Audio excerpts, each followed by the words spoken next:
en prolactinas es importante saber que la hiperprolactinemia no es solo por tumores, ¿no? Hay una larga lista de causas de hiperprolactinemia. El tratamiento de los prolactinomas de elección, lo van a decir seguramente también, es tratamiento médico. Me parece que, bueno, de todos los tumores funcionantes es el único que tiene tratamiento médico, o sea, fármacos de elección.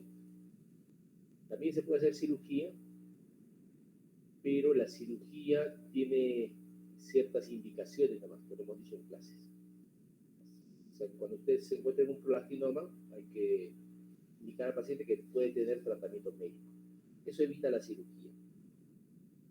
Porque las cirugías, si bien es cierto, hay centros que pueden sacar solamente el tumor,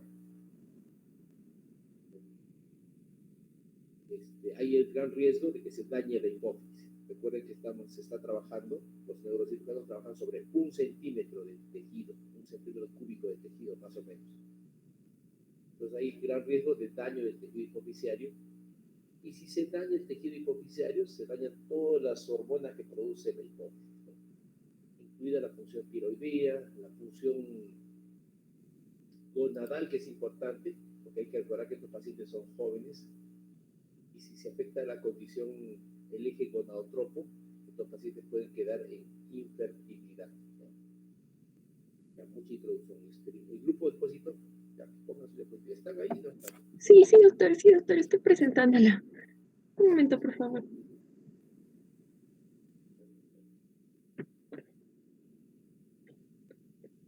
¿Ya están ahí? Por favor. Doctor.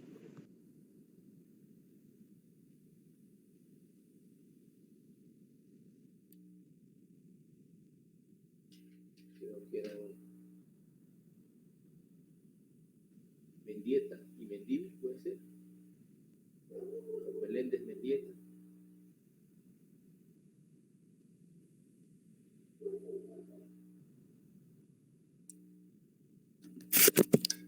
Doctor, sí estoy presente, solo creo que está fallando un poco mi internet porque justo me acaba de volver a botar el sistema.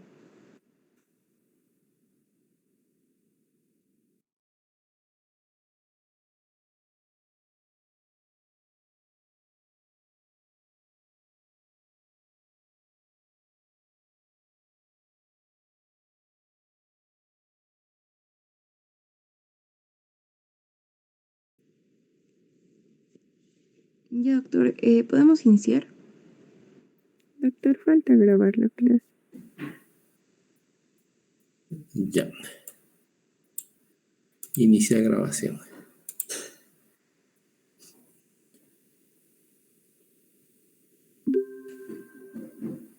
Ya, ok. Muy bien, pueden empezar. Está bien, doctor. Buenos días, doctor y compañeros todos. En esta oportunidad a mi compañera y a mí nos tocó exponer sobre el artículo de endocrinopatías de tumores hipoficiarios. Siguiente, por favor. Bueno, en endocrinopatías de tumores hipoficiarios vamos a poder observar que es un artículo que trata sobre técnicamente la base genética y el estudio multidisciplinario de cómo tenemos que de tratar a estos tumores. Estos tumores vamos a encontrar sobre todo en este artículo que lo divide en tumores secretores, no secretores y tumores que no son producto de adenomas. Estos también van a, bueno, en este artículo también vamos a ver sobre todo el manejo y el diagnóstico de estos. Siguiente, por favor.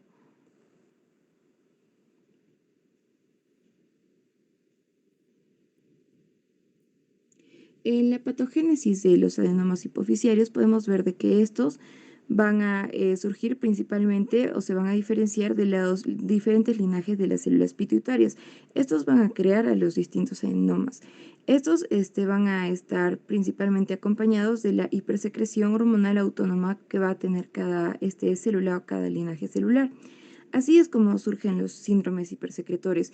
Estos van a, como les dije, depender de la célula origen del cual van a nacer, y tenemos los adenomas corticotrofos, que es por aumento de la corticotropina y que provocaría la enfermedad de Cushing. Los adenomas somatótrofos, que van a provocar acromegalia por aumento de la hormona de crecimiento. Los adenomas lactótrofos, claro, aumento de la prolactina, y van a crear un síndrome hiperprolactinémico. Los adenomas de tirotropina, que van a aumentar la tirotropina y van a crear el hipertiroidismo, y los adenomas gonatrofos, que es aumento de la gonadotropina, que van a crear un desbalance en el eje y va a crear el hipogonadismo. Siguiente, por favor, Karen. Bueno, en este cuadrito, justo en esta parte, lo primero que quiero que vean es en la parte superior media, en la parte donde dice tipo celular, son los distintos linajes que ya hemos mencionado.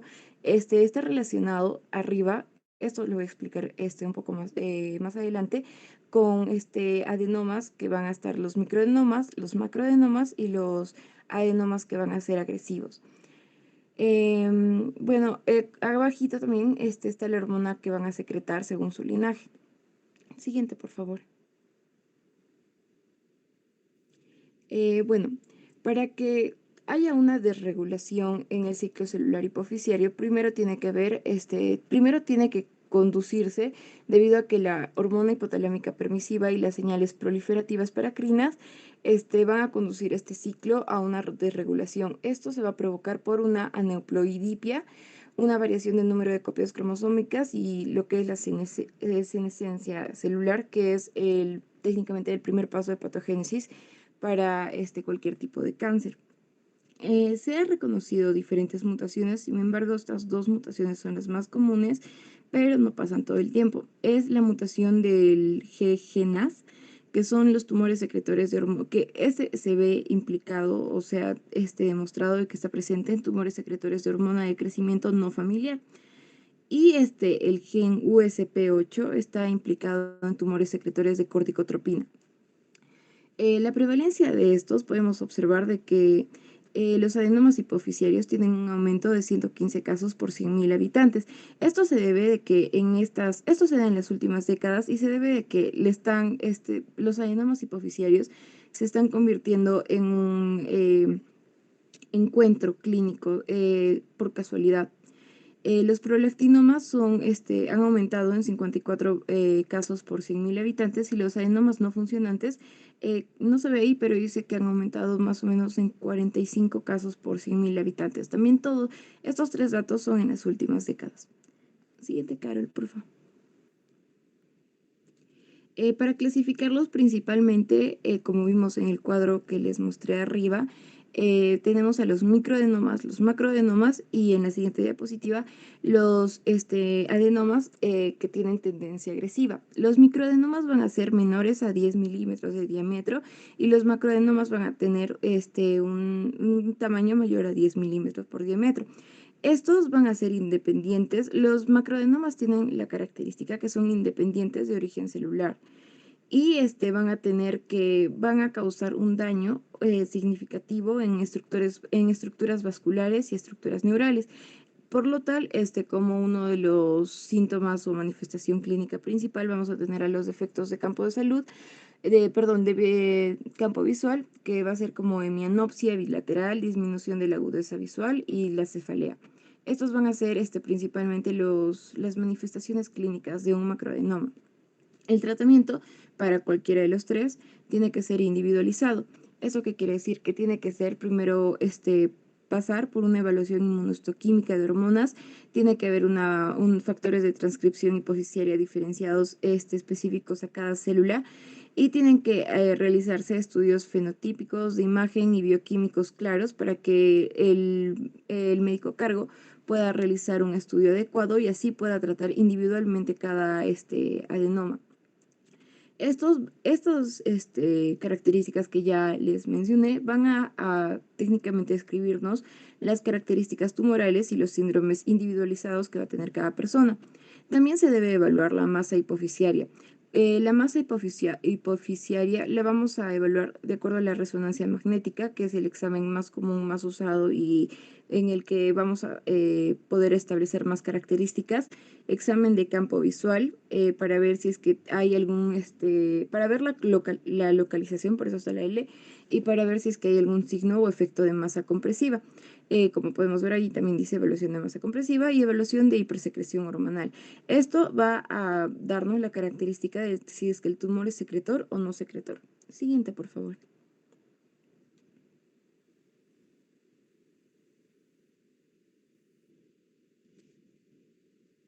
Ya. Bueno, el 30% de los adenomas van a poder ser resecados quirúrgicamente. Sin embargo, va a haber un pequeño porcentaje que a pesar de ser extirpados, va a haber un crecimiento postoperatorio o progresivo. Esto va a pasar entre las 4 décadas o más después de haber sido operado el paciente. Lo vamos a notar debido a que va a haber invasión local y mayor porcentaje de células positivas para Ki67.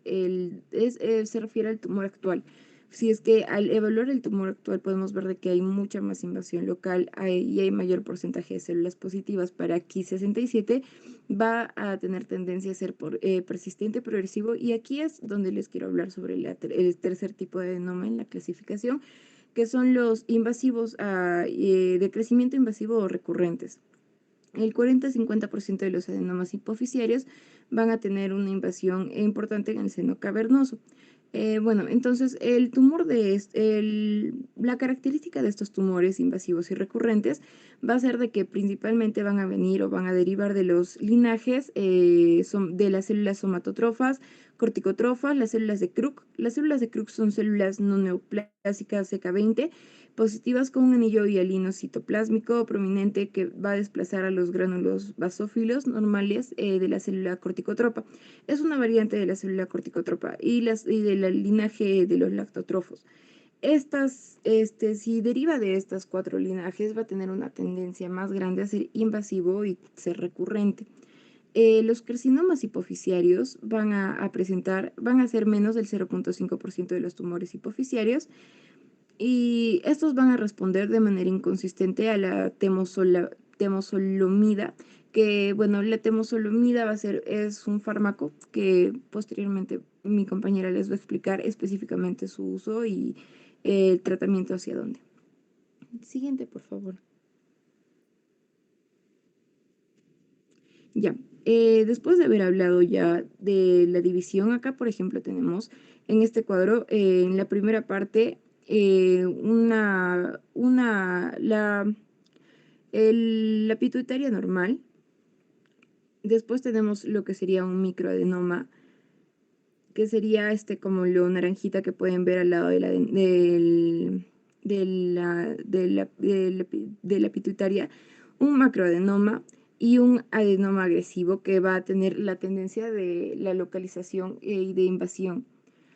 Entonces, generalmente, como les expliqué al inicio, es por una apleudipia o por eventos paracrinos epigenéticos, cambios, o por distintos cambios dentro de la formación epigenética, en la proliferación. De la somatotropina, vamos a poder observar de que va a tener una prevalencia de 8 a 15, y los subtipos de adenomas que vamos a tener va a ser de que van a ser adenomas espesamente granulados, escasamente granulados. Vamos a tener lo que son los mamosomotropos y los mixtos. También vamos a tener que van a ser un linaje de células que van a responder mucho más que van a ser acidofilias. El factor de transcripción que más o menos, casi siempre se altera en los somatotrofos, son el POU1F1 y bueno, el fenotipo clínico es la acromegalia o el gigantismo. Igual en la prolactina podemos ver de que tiene más prevalencia de 30 a 60, son granulados más densamente, también son acidofilos, es el mismo factor de transcripción que es el que se altera. Y lo que va a causar va a ser hipogonadismo, infertilidad o galactorrea. En corticotropina vamos a tener que estos también van a estar granulados más densamente. Tenemos aquí la célula de Krupp que les expliqué anteriormente, y esto va a causar, esto es por una alteración en el factor de transcripción TPIP, y va a causar la enfermedad de Cushing o hipercortisolinemia. En tirotropina vamos a tener de que se afecta el POU1F1 y GATA2. En este tenemos que es muy poco frecuente, es frecuente en menos del 1% de la población, y este va a causar hipertiroidismo. Y, perdón, en menos. Y bueno, también tenemos las gonadotrofas, que va a estar causada por el por el factor de transcripción SF1 y GATA2. Este va a crear el hipergonadismo, o va a representarse como hipogonadismo, y bueno, los que son invasivos y agresivos, que van a ser entre el 14 y 55% respecto a su prevalencia, no tienen ninguna célula en específica, y va a causar una falla pituitaria. Siguiente, por favor. Bueno, para el diagnóstico, como ya no, esto no. Para el diagnóstico vamos a tener que diferenciar qué tumor o enfermedad es para el que estamos presentándonos. Vamos a tener el prolactinoma, acromegalia, enfermedad de Cushing o tumor secretor de tirotropina. Tenemos pruebas específicas, que en prolactina es la medición de prolactina ósea, en acromegalia es la medición de IGF-1 en suero, también la prueba de tolerancia oral de glucosa, y la medición de cortisol no, solo esos dos. Bueno, como podemos ver, tenemos distintas pruebas específicas que, de acuerdo a lo que nos salga los resultados en estas pruebas, vamos a tener que evaluar más profundamente para poder llegar de acuerdo a la enfermedad, y esto nos va a poder llevar a un tratamiento adecuado. Si es que el nivel de prolactina elevado, se le diagnostica prolactinoma, o a descartar con algún estudio de imagen. Si estos dos estudios en acromegalia también salen alterados, se piensa en una acromegalia aparte del estudio físico. En enfermedad de Cushing tenemos la medición de cortisol libre en orina de 24 horas, en saliva a medianoche, la medición de cortisol plasmático de las 8 de la mañana, después de haber recetado dexametasona a las 11 de la noche, y la medición de corticotropina sérica. Y en tumores secretores de tirotropina tenemos la medición de tirotropina sérica y T4 libre. Como les dije, si estos valores nos salen, por ejemplo, alterados o en alguna secuela conocida, vamos a tener que diagnosticar y descartar las enfermedades que ya mencioné. Siguiente, por favor, Carol. El manejo va a ser principalmente si es un macroadenoma o un microadenoma con síntomas de masa, vamos a recurrir a la resección quirúrgica transfenoidal. Estas se van a dar en masas de 10 o más milímetros de diámetro. Aquellas que van a tener una extensión celular van a tener características compresivas, va a tener un crecimiento tumoral persistente o recidivante, y visión comprometida o amenazada. Tenemos que tener en cuenta que después en el posoperatorio, vamos a tener que la paciente va a poder cursar con hipopituitarismo, diabetes insípida y una disminución del líquido cefalorraquídeo. Los predictores de remisión, para saber si es que un tumor puede tener remisión, son niveles relativamente bajos de la hormona secretada, la experiencia del cirujano y los tumores pequeños. La recurrencia generalmente es del 10%, sin embargo, es diferente cuando se trata de los adenomas que son invasivos y tendentes a la recurrencia. Esto sucede si es que la resección es incompleta, si es que el tejido tumoral de seno cavernoso es inaccesible, y si es que hay alguna anidación dural de células tumorales secretadas de hormona.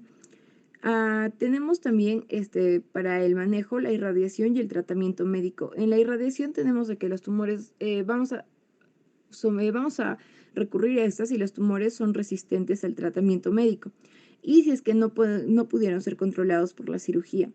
Estos van a presentar un crecimiento tumoral que es de años atrás, y una hipersecreción de hormonas que persiste a pesar en los primeros años y que no responde al tratamiento médico inicial. Pero tenemos que tener en cuenta que esto va a crear una insuficiencia hipoficiaria a los 10 años. Y como último recurso tenemos el tratamiento médico. Siguiente, por favor. Bueno, tenemos que individualizar el tratamiento, como les dije, para cada uno. Y en esta tablita lo que vamos a ver es de que, por ejemplo, por edad, menores de 30 años, el crecimiento y recurrencia es más agresivo. En mayores de 60 es menos agresivo y generalmente es más pequeño el tumor.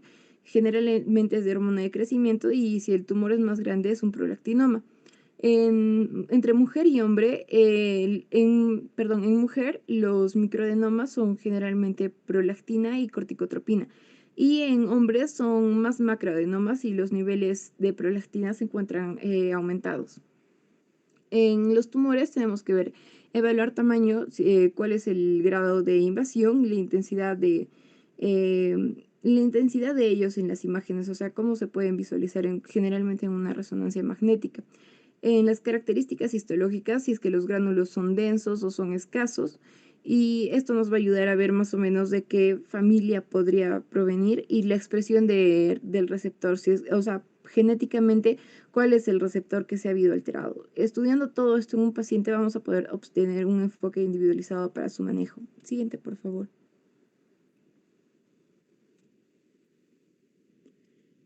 Bueno, el tratamiento es lo que ya les expliqué, la cirugía, la radioterapia y la terapia médica dirigida a la hipófisis. En la cirugía transfenoidal, la resección, la ventaja es de que va a haber una remisión más rápida de la hormona, el costo es único y puede mejorar con terapia adyuvante.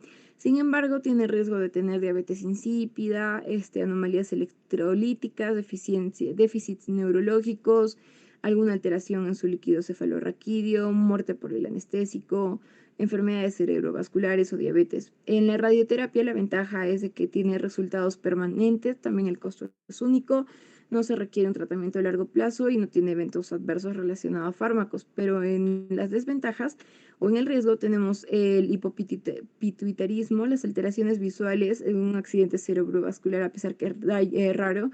Igual hay daño en sistema nervioso central, también raro, y tumor cerebral. Y en la terapia médica dirigida a la hipófisis tenemos que la ventaja es de que es un control hormonal, un alivio de síntomas, sin embargo esto sí va a ser a largo plazo. Entre los riesgos tenemos dos diferentes riesgos, si es que dependiendo al fármaco que se consume. Si es relacionado ligando los receptores de somatostatina o relacionado a un agonista de dopamina 2. En el primero serían cálculos biliares, diarrea, náuseas, todo lo que es relacionado al fármaco y alopecia generalmente. Y en los agonistas a dopamina 2 tenemos principalmente depresión, náuseas y vasoespasmo. Siguiente, por favor. Los síndromes genéticos, generalmente es la neoplasia endocrina múltiple tipo 1.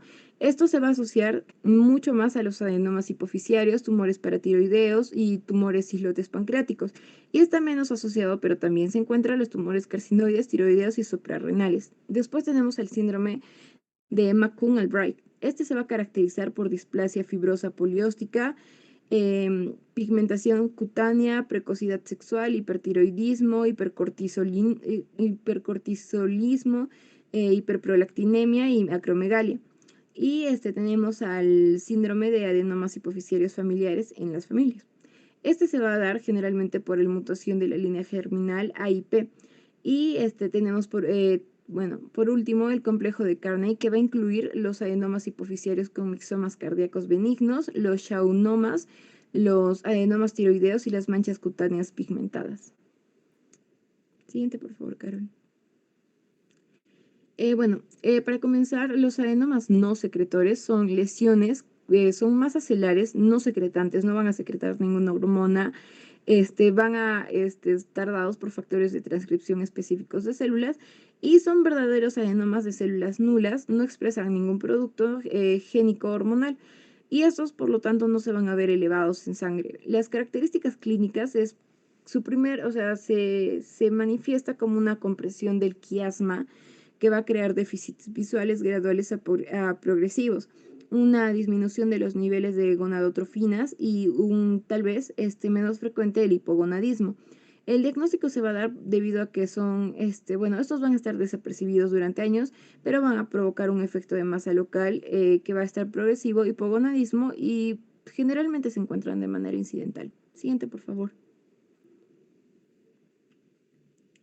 Estos van a tener una apoplejía hipofisiaria, van a cruzar con apoplejía hipofisiaria, por lo cual van a aparecer una aparición repentina de dolor retroorbitario, entre frecuente y menos frecuente, alteración de la conciencia, oftalmoplegia y pérdida de la visión, hemorragia o infarto hipofisiario, pero esto es bastante raro. Los niveles de gonadotrofina circulantes están elevados y suelen alterar o suelen regular la baja del eje gonadal. Esto va a causar una hiperestimulación ovárica y un aumento de volumen testicular. Los tumores clínicamente silenciosos van a expresar hormona de crecimiento y corticotropina no secretada. Estos representan el 20% de todos los tumores no secretores y estos en desarrollo son, los silentes son agresivos y tienen la característica del hipercortisolismo, disculpen, o acromegalia morfológica y pueden ser, bueno, generalmente son indistinguibles porque tienen este aumento en la secreción. El 31% de estos adenomas sí tienen una recidivancia a los 5 años y se tiene que estar en control entre los 5 años. Y el diagnóstico generalmente para específico es una evaluación histológica con inmunotinción adecuada. Siguiente, por favor. El tratamiento es individual y es un poco más complejo. Se va a dar la resección completa del macroadenoma en el 65% de los casos. Sin embargo, esto va a causar hipopituitarismo y función visual restaurada solo hasta un 80%. Muy raras veces es un 100%. La invasividad tumoral va a determinar, esto lo determina el riesgo del tumor posoperatorio a la persistencia y a la recurrencia, el requerimiento de radiación adyuvante y la reoperación. La radiación o la radiocirugía se va a asociar a una insuficiencia hipofisiaria en el 21% de los pacientes. El 36% va a tener una recidiva después de la cirugía y el 13% va a tener una recidiva después de la cirugía y radioterapia adyuvante. Se recomienda hacer una cirugía y una radioterapia adyuvante. Se sugiere junto con el tratamiento quirúrgico una resonancia magnética periódica, evaluación de la visión, pruebas de función hipofisiaria y radioterapia profiláctica para prevenir recurrencia o progresión. Siguiente, por favor.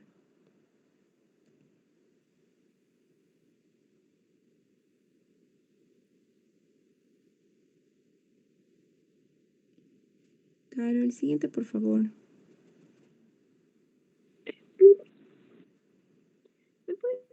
Por favor, ¿me podrían esperar un momento? Me parece que se ha pegado. Ya está. Muchas gracias. Perdón, Carol. Bueno, lo siguiente que vamos a ver es una tabla logarítmica que nos va a decir qué hacer respecto al diagnóstico de una masa pituitaria o un microadenoma no adenomatoso. Lo que vamos a poder ver es de que si es que primero para la consideración diagnóstica se tiene que considerar, como dije al inicio, un adenoma secretor no secretor de un adenoma invasivo. Y el enfoque se determina respecto al diagnóstico. Primero vamos a tener que es una masa pituitaria al lado, vamos a tener las características que vamos a tener que describir, si es que tiene algún hallazgo neurológico, endocrino, deficiencias hormonales y la inmunotinción. Determinando eso, vamos a detectar si es que tiene hipersecreción hormonal o no tiene secreción hormonal o cómo está la función pituitaria. Si es que tiene manejo de acuerdo a un síndrome hipersecretor específico, la siguiente diapositiva les voy a explicar. Son los que ya mencionamos, los adenomas que ya mencionamos anteriormente. Si es que no, entonces proseguimos y vamos al diagnóstico diferencial por resonancia magnética. Aquí tenemos que considerar el manejo para una lesión paracelular no adenomatosa, que podemos ver que son todos los que se encuentran a la derecha. Son quistes, neoplasias, causa vascular, inflamatoria, infecciosa, metástasis y bueno, entre otras. Estas las tenemos que considerar si es que de acuerdo a los resultados de la resonancia magnética. Siguiente, porfa, Caro. Acá es bueno, estos son los que ya les mencioné, los prolactinomas, acromegalia, enfermedad de Cushing, tumor secretor de tirotropina, que son los que van a estar, los de la hipersecreción, los que eran en numerito 1. Siguiente. Entonces, de acuerdo al diagnóstico diferencial de la resonancia magnética, tenemos que evaluar si es que es una masa paracelar no adenomatosa, como vimos en el cuadro de la derecha, pero si es que no es, y si es un adenoma no secretor, entonces tenemos que evaluar si es un microadenoma o es un macroadenoma. Si vemos que es un microadenoma por el tamaño, debemos observar si este va a tener efecto compresivo o efecto de masa y se debe hacer un seguimiento de resonancia magnética entre el segundo y quinto año después de la cirugía que se debe realizar y reevaluar si es asintomático. Y en macroadenomas tenemos de que va a ser la cirugía transfenoidal.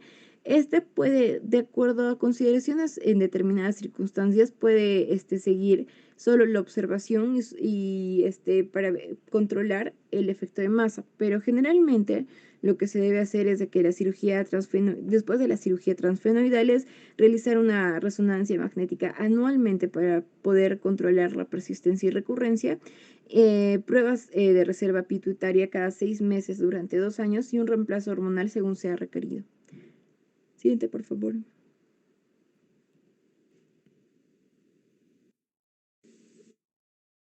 Ya, continuando con la exposición, yo les voy a hablar un poco sobre los adenomas de prolactina. Ya, aquí tenemos que tener en cuenta que los prolactinomas son los tumores secretorios más comunes, aproximadamente el 60% de estos, de los adenomas hipoficiarios, y más del 75% en el caso de las mujeres. Bueno, también tenemos que tener en cuenta que en cuanto a la epidemiología, la relación entre mujer a hombre es de 20-1. Y bueno, estos suelen ser estables, de crecimiento lento, y su diagnóstico no, por lo menos se hace en el 15%, en el 15% de las personas de manera tardía. Ya. Bueno, en el caso de las características clínicas, aquí tenemos que tener en cuenta que la gran parte de los pacientes van a tener una masa hipoficiaria y el nivel de prolactina va a ser superior a los 150 nanogramos por litro, pero se considera se considera un nivel de prolactina mayor a 250 nanogramos por litro diagnóstico y, como único criterio diagnóstico, en el caso de si pasara el rango de 250. Bueno, tenemos que tener en cuenta que en el caso de los prolactina más grandes, o sea, con un diámetro de mayor a 10 milímetros, estos son bastante agresivos, pero solo representan el 5%. Y también se caracterizan por niveles altos de prolactina, ya sea mayores a 1000 nanogramos por litro. Y en este caso la relación hombre a mujer disminuye, pero sí es prevalente mujer, 9-1 en realidad. Bueno, también tenemos que mencionar que en el caso del diámetro del tumor es mucho mayor en las mujeres y crece de manera más agresiva que en el caso de los hombres. Ya, bueno, aquí tenemos que tener en cuenta que, que los niveles, si persisten los niveles elevados de prolactina, suprimen la gonadotropina. Y esto nos va a conducir a nos va a conducir a la clínica, que es amenorrea, oligomenorrea en algún caso, o infertilidad en el caso de las mujeres, baja de líbido, impotencia, oligospermia o azospermia en el caso de los hombres. Y bueno, en el 50% de las mujeres hay galactorrea y en el 35% de los hombres también. También tenemos que tener en cuenta que la densidad ósea también está reducida en estos pacientes. Y bueno, se puede asociar a la deficiencia de hormonas sexuales y bueno, también nos da pues un mayor riesgo de fracturas. Ya. Ay, perdón. Ya. En el caso del diagnóstico, aquí tenemos que tener en cuenta que la causa principal suele ser el embarazo o los prolactinomas o en caso el tratamiento médico que toma el paciente. También se considera la lesión torácica de pared o la interrupción del transporte de dopamina en el tallo hipoficiario. Sí, ¿no has dado tu diapositiva? No, doctor, está bien, todavía estoy en diagnóstico. Ya, perdona. Lo siento, lo siento. Ya, bueno, como les comentaba, eso es en cuanto al diagnóstico. Y ya, bueno, también como lo mencionó mi compañera, los niveles de prolactina se deben medir en todos estos pacientes que tengan una masa a nivel hipoficiario. Y bueno, ver los antecedentes del paciente, si ha tomado los fármacos que haya consumido, pero lo principal es los niveles de prolactina. Bueno, ahora sí, les voy a hablar un poco del tratamiento. Bueno, en el caso del tratamiento, ¿cuál es el objetivo principal? Es que los niveles de prolactina se deben normalizar y restablecer la función sexual y de fertilidad. Y bueno, detener la galactorrea, que es un síntoma bastante importante, y eliminar la masa tumoral. Bueno, también es importante que se aborde en el paciente la baja densidad ósea para evitar el problema de las fracturas. Bueno, aquí ya, la bromocriptina se usa para el tratamiento, pero no es la más usada en realidad, porque esta requiere una dosificación diaria. En cambio, nuestro tratamiento de elección, bueno, son los agonistas de dopamina, entre los cuales la carbegolina es la principal, ya que se puede usar 1 o 2 veces por semana y, bueno, en dosis de 0,5 miligramo. En el caso de esta, bueno, se ha comprobado que reduce los niveles de prolactina aproximadamente en el 83% en el caso de mujeres que han presentado hiperprolactinemia. Y bueno, también restaura los ciclos hormonales y la fertilidad. Y bueno, también se ha demostrado que en el 65% de los pacientes con macroprolactinomas reduce la masa tumoral y normaliza los niveles de prolactina. Bueno, aquí también es importante mencionar que hasta perdón, en un 15, la prolactinemia puede remitir hasta en un 20% de todos los pacientes después de que se le haya hecho una reducción gradual y suspendiendo la carbegolina. Esta se puede dar hasta bueno, el tratamiento de esta puede durar aproximadamente 2 años. Y bueno, se tiene que descartar la posibilidad de invasión, bueno, la posibilidad de la invasión tumoral. En cuanto a sus efectos adversos de esta, tenemos que ver que se ha presentado en un 50% de los pacientes. Incluyen náuseas, congestión nasal, depresión, vasoespasmo, hipotensión postural y también se ha demostrado cambios en el estado de ánimo. Ha exacerbado la psicosis en algunos pacientes y bueno, en el caso de si nosotros usáramos bajas dosis de la carbegolina para el tratamiento de los prolactinomas que no están, tenemos que usar bajas dosis en el caso de la carbegolina en personas que tienen un antecedente de alguna valvulopatía cardíaca, pero que no sea clínicamente significativa. Bueno, ya que en el estudio nos han mostrado que se ha notificado insuficiencia tricuspidia leve en el 20% de los pacientes tratados, pero bueno, en esto se ha desarrollado un soplo cardíaco, por lo que se recomienda que en el caso del uso de este medicamento sea sujeto a una evaluación cardíaca. Aquí también tenemos que tener en cuenta que, bueno, el riesgo de que a largo plazo haya recurrencia postoperatoria ha hecho que la cirugía sea un poco desalentadora en realidad para el tratamiento de los macroprolactinomas. Otra cosa que tenemos que tener en cuenta en cuanto a esto es que, bueno, solo el 71% ha resultado, de los pacientes que se les ha hecho la cirugía, ha resultado disminución de normalización de los niveles de prolactina. Otra cosa importante es que en cuanto al... Se debe considerar esta cirugía principalmente si la visión está amenazada, si hay daño a nivel de la visión bueno, otra cosa principal que se debe suspender la terapia cuando se confirme que la paciente está embarazada. Ya, ahora les voy a hablar un poco sobre la acromegalia. Ya, en el caso de la acromegalia, esta tiene una incidencia aproximadamente de 10 casos por 1 millón de personas, y esta es causada por un tumor secretor de hormona de crecimiento. Bueno, aquí vamos a ver que los niveles están elevados de hormona de crecimiento, así como también van a estar elevados los niveles del factor de crecimiento insulínico tipo 1. Y bueno, se pueden asociar a una disfunción somática y metabólica.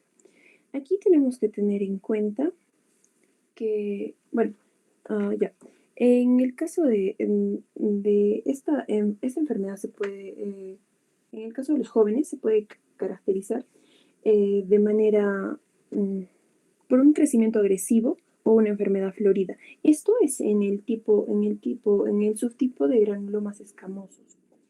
Y bueno, en el caso de de los adenomas granulados, puede ser de manera insidiosa. Bueno, en cuanto a las características clínicas, aquí lo principal que vamos a tener bueno, el 70% de los pacientes van a tener un macroadenoma invasivo al momento del diagnóstico.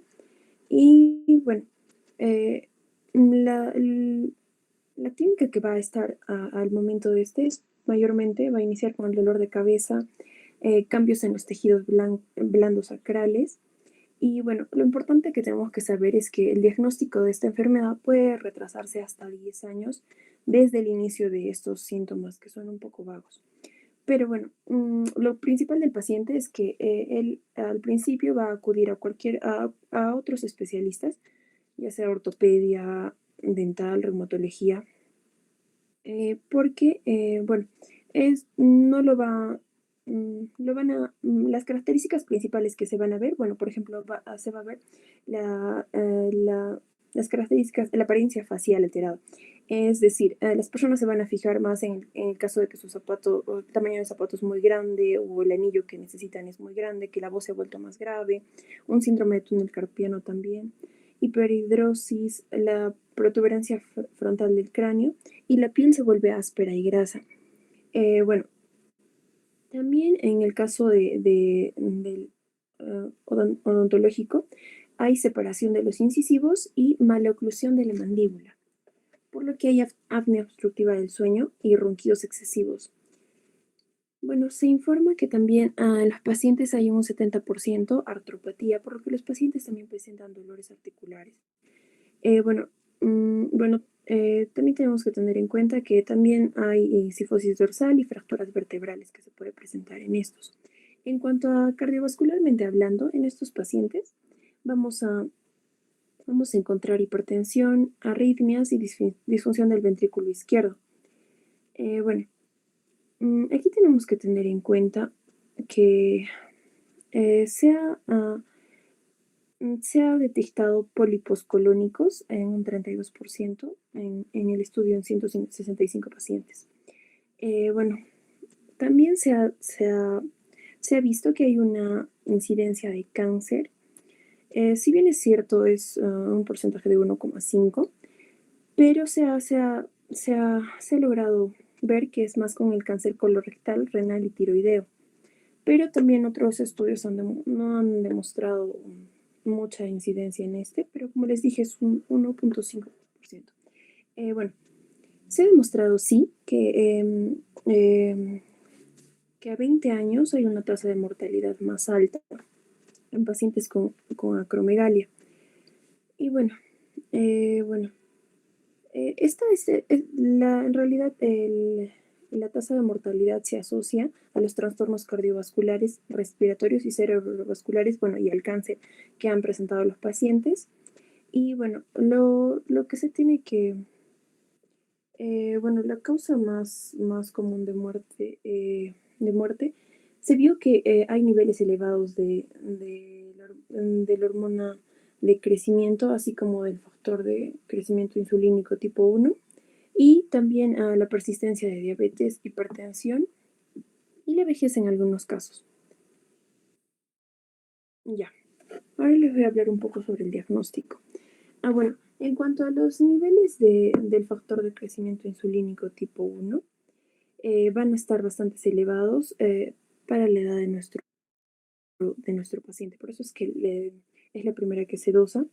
Y esto lo tenemos que asociar a nuestros, ¿cómo se llama? A nuestra clínica que tiene el paciente. Y bueno, también también la hormona de crecimiento. Aquí tenemos que tener en cuenta que, así como lo explicó mi compañera, los niveles del factor de crecimiento insulínico pueden permanecer elevados durante algunos meses, a pesar de que ya se haya iniciado el control de la secreción de la hormona del crecimiento. Bueno, este es un pequeño flujograma para el diagnóstico de la acromegalia. Y bueno, esto es en cuanto al diagnóstico. Ahora les voy a hablar un poco más sobre el tratamiento. Aquí tenemos que tener en cuenta que los objetivos del tratamiento incluyen el control de la masa pituitaria y la supresión de la hormona de crecimiento, como también la hipersecreción del factor de crecimiento insulínico tipo 1.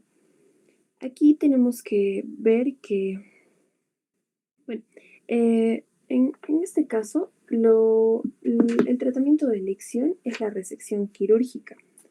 Y bueno, lo principal, como les dije, que se logró en el 73% de las personas, de los pacientes, el control de la secreción de la hormona de crecimiento y de los niveles de crecimiento, del factor de crecimiento tipo insulínico 1, en pacientes con microadenomas y el 61% en pacientes con macroadenomas. Aquí tenemos que ver que, bueno, en el caso del tratamiento se han propuesto también agonistas de dopamina en pacientes con enfermedad leve y, bueno, el tratamiento con carbigolina, que también normaliza los niveles de factor de crecimiento insulínico 1. Pero, bueno, también se tiene que considerar que en algunos pacientes la enfermedad es resistente a la terapia con somatostatina. Y en el caso de estos, bueno, se ha considerado que la eficacia se mejora aumentando la dosis y la frecuencia de las inyecciones. En el caso, bueno, también tenemos que ver que se puede presentar en los pacientes, puede presentarse inflamación en los tejidos blandos, dolor de cabeza y también apnea del sueño. Pero tenemos que tener en cuenta que esto se puede dar en tumores granulados y también, bueno, otro fármaco que usamos aquí, también podemos encontrar que en el 30% de los pacientes va a haber cambios a nivel de las heces, van a ser heces blandas y va a presentar náuseas, y en el 25% va a haber barro biliar. Y bueno, ahora otro tratamiento que también se ha considerado es el pegvisomab. Este es un antagonista al receptor de la hormona de crecimiento y es útil cuando la enfermedad es resistente a los receptores de somatostatina, como les mencionaba, y en pacientes con hiperglicemia. Pero los efectos secundarios, bueno, incluyen inflamación en lugar de la inyección, lipodistrofia y en algunos casos, bueno, se considera que ofrece mayor eficacia que otros fármacos en el caso del pegvisomab. Ya, ahora les voy a hablar sobre la enfermedad de Cushing. En el caso de la enfermedad de Cushing, tenemos que son adenomas corticotropos secretores, que son aproximadamente el 15% de los tumores hipofisiarios. Y bueno, su incidencia es de 1,6 casos por millón de personas. Estos son pequeños, su diámetro es aproximadamente de 6 milímetros. Y bueno, son 5 a 10 veces más comunes en el caso de las mujeres que en los hombres. Este nos provoca una secreción excesiva de corticotropina y nos da una hipercortisolemia suprarrenal. Bueno, tenemos que tener que en el 70% de estos adenomas corticotropos se presenta el síndrome de Cushing. En cuanto a las características clínicas, lo principal que vamos a ver, bueno, son las características cushinoides en realidad, que es la facies en luna llena, la piel fina, estrías púrpuras, la formación de moretones, la obesidad central o centrípeta, hipertensión, la intolerancia a la glucosa y la diabetes. Y bueno, en el caso de las mujeres jóvenes, alteraciones menstruales, osteoporosis o atrofia y debilidad muscular. También vamos a ver acné, hirsutismo, depresión y psicosis en el caso de síntomas neuronales y susceptibilidad a las infecciones. Perdón. Bueno, como vemos, estos pacientes tienen mucha probabilidad de enfermarse ante cualquier infección. Bueno, en cuanto a cabe mencionar que la mortalidad en estos justos, es elevada en el caso de, las personas, se ha observado que en el caso de las mujeres, se ha observado mayor tasa de mortalidad que en el de varones. En este estudio, por ejemplo, han observado que 89 mujeres han fallecido y 47 varones. Como les dije, entre una de las causas principales están las infecciones y también el suicidio. También nuestros pacientes presentan hiperpigmentación cutánea y miopatías en algunos casos. También se puede asociar a hipertensión o alcalosis o hipocalemia. En el caso del diagnóstico, como ya lo mencionó mi compañera, el diagnóstico del síndrome de Cushing no siempre es muy preciso, ya que el 40% de estos tumores no se logran ver a los estudios imagenológicos y el 10% de todos estos pacientes tienen microadenomas silenciosos. Otro punto importante que tenemos que tener para el diagnóstico es que lo principal es la hipercortisolemia y las características clínicas que son la base en esto. Pues lo más común, la obesidad, la hipertensión, la intolerancia a la glucosa y la osteoporosis.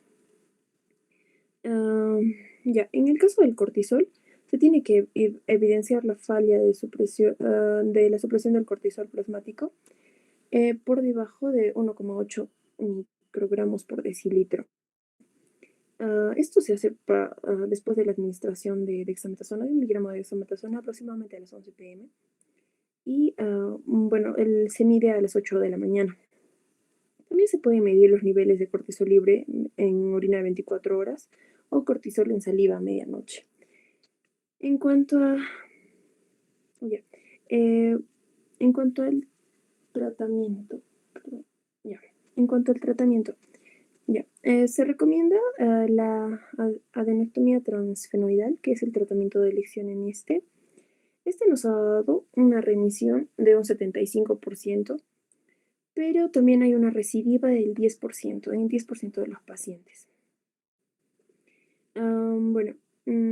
Esta cirugía, la tasa de complicaciones es un poco alta y el daño hipoficiario también, pero tenemos que tener en cuenta que la radioterapia puede controlar también la enfermedad, pero la eficacia del tratamiento, en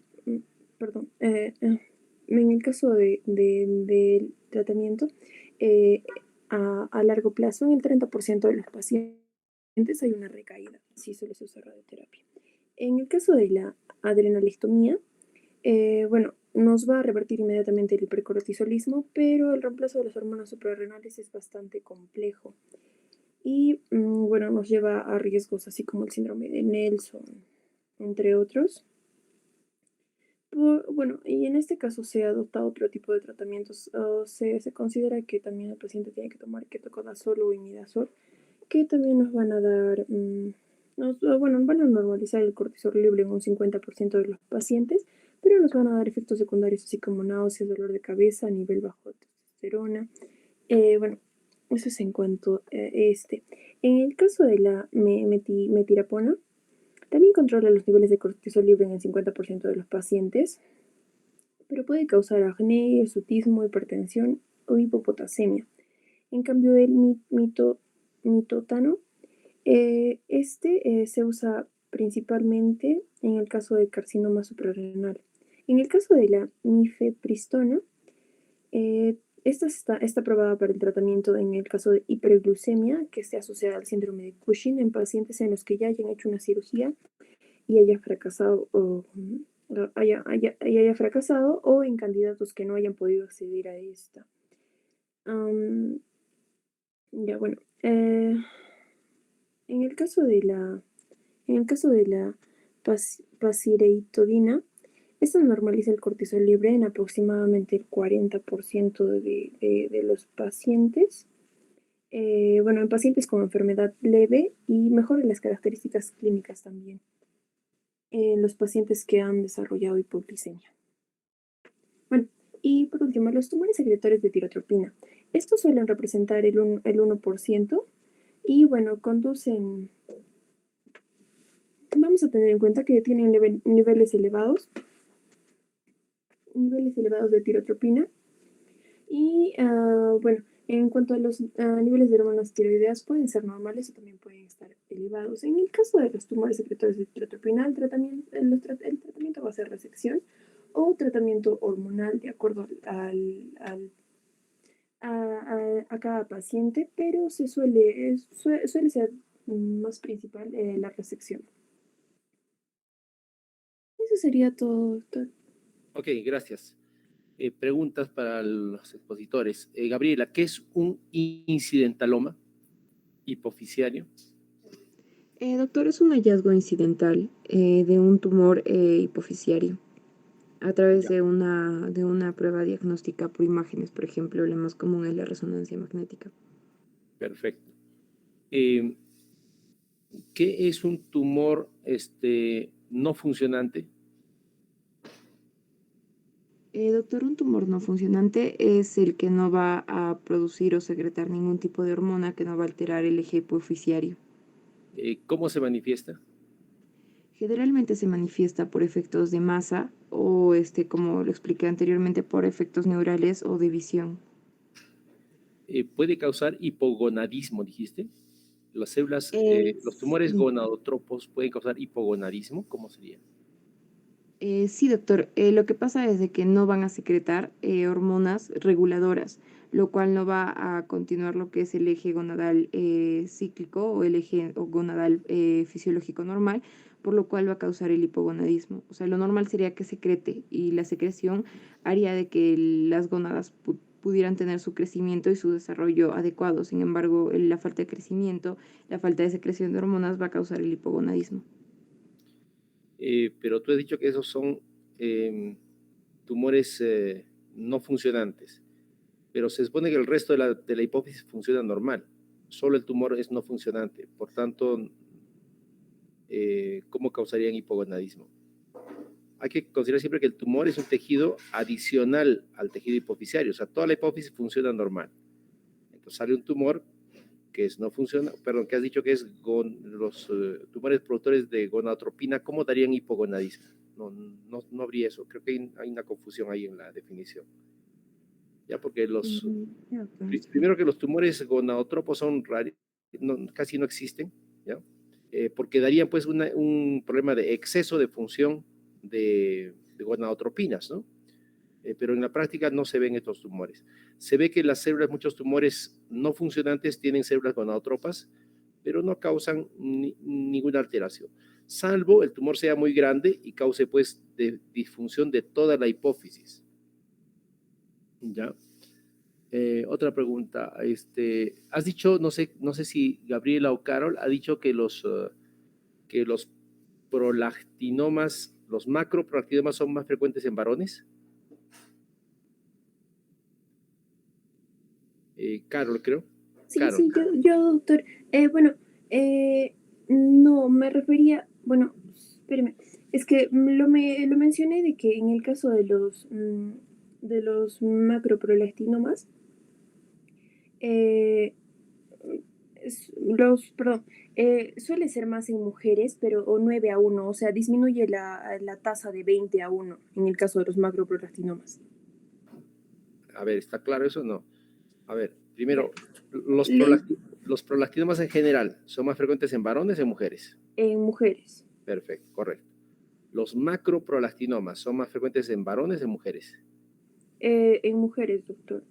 No, justo por eso hay un error en tu Ah, ya. exposición. Sí, sí, doctor. Es que, bueno, en el estudio lo mencionan más por el hecho del diámetro del paciente, del diámetro del tumor y también lo mencionan por el nivel de la prolactina, pero sí son más frecuentes en varones. Ya, entonces para aclarar para todos. En general, los prolactinomas son más frecuentes en mujeres. Más o menos la relación es, creo que 9-1 o 10-1, ¿no es cierto? ¿Correcto? Sí, doctor, 9-1. Exacto. Pero si los diferenciamos en su tamaño, ¿no? Generalmente en las mujeres estos prolactinomas son microadenomas, ¿ya? En los varones es más frecuente los macroprolactinomas, o sea, ¿no? ¿Y por qué crees que hay esa diferencia? ¿Explica algo en el artículo? No te escucho, está apagado tu micrófono. Ah, doctor, perdón, en el caso mire, explica que en el caso, por ejemplo, en el caso de los hombres, dice que crecen de manera agresiva y en el caso de la prolactina, bueno, Prolactinomas. sí, en los prolactinomas, y en la prolactina, bueno, es, ¿cómo se llama? Es bastante alta la prolactina sérica. Sube a 2.789 nanogramos por litro en el caso de los hombres, en los prolactinomas, y el diámetro también.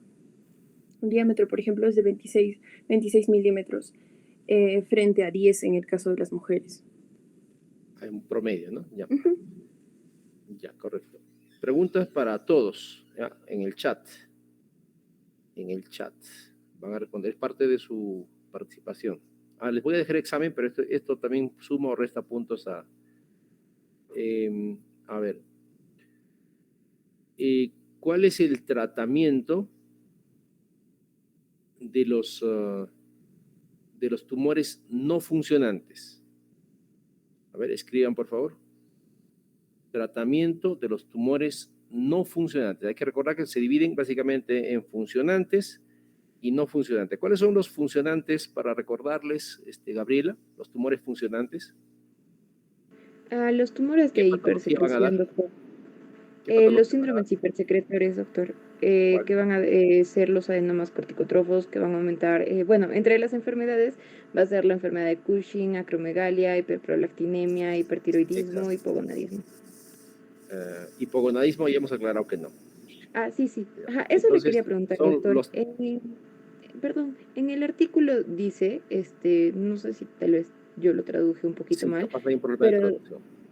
sí, Sí, ya, sí, doctor, está porque bien. no hay hipogonadismo, ¿ya? O sea, puede haber un hipogonadismo secundario, pero a la destrucción, el tumor puede destruir todas las células de la hipófisis y ahí puede haber como consecuencia un hipogonadismo, ¿ya? Entonces tenemos tres básicamente, ¿ya? Los funcionantes. Tenemos hiperprolactinemia en orden de frecuencia, acromegalia y Cushing. Ya, pero la pregunta para el público, para los alumnos es el tratamiento de los tumores no funcionantes. A ver, vamos a ver qué han contestado. Ya, no, entonces no han entendido, ya. Temosolamida, ¿está correcto? ¿Quién ha puesto esa parte? Gabriela, creo, ¿no? ¿Está correcto, Gabriela? A ver, corrígeles. No, doctor, el tratamiento es la resección quirúrgica. Exacto, ¿ya? Entonces, mira, no te han entendido. Ya, punto menos para ti y para los alumnos también. El tratamiento de los tumores no funcionantes es quirúrgico. Ahora la pregunta para el expositor es, ¿todos los tumores no funcionantes se operan? ¿O cuál es la indicación de operarse? La indicación para la operación es la manifestación clínica, si es que son dos en específico, si es que tienen una manifestación clínica de efecto opresor, o sea, como masa, y si es que está comenzando a invadir el área de la visión, y bueno, también si es que la cefalea que presenta por el efecto de masa es bastante, o sea, es muy fuerte. Correcto, o sea, es por compresión. Si está dando signos compresivos, se opera. Obviamente, si está, como hemos visto en la clase, si está comprimiendo el nervio óptico y el paciente está perdiendo la vista, ese paciente hay que operarlo. Ahora, pregunta para el público. Si el tumor no funcionante, es un microadenoma. ¿Se debe operar? Pongan sí o no nada más. Si es un tumor no funcionante, ¿ah? O sea que no produce ningún exceso de secreción, o sea, no hay acromegalia, probablemente ha sido un incidentaloma, ¿no es cierto? Porque los incidentalomas, como he dicho, se detectan incidentalmente, el paciente no tiene alteración de la vista, ¿no? Y es pequeñito. Microadenoma quiere decir que mide, digamos, 5 milímetros. ¿Se opera o no se opera? No se opera, ¿ya? Correcto. Entonces queda claro cuándo se debe operar. Perfecto. El tratamiento de elección de un tumor, de un prolactinoma, ¿cuál es? Respondan, por favor. Tratamiento de elección, o sea, lo primero que yo pienso cuando encuentro un prolactinoma es, ¿cuál es? Tratamiento de elección de un prolactinoma. Contesten, por favor. A todos los que han puesto no, punto tienen, por favor. Todos los que tienen, los que pusieron no en la anterior pregunta. La nueva pregunta, pero voy a marcar acá. Tratamiento para prolactinoma. A partir de ahora, ¿cuál es el tratamiento de elección para prolactinoma? Escriban, por favor.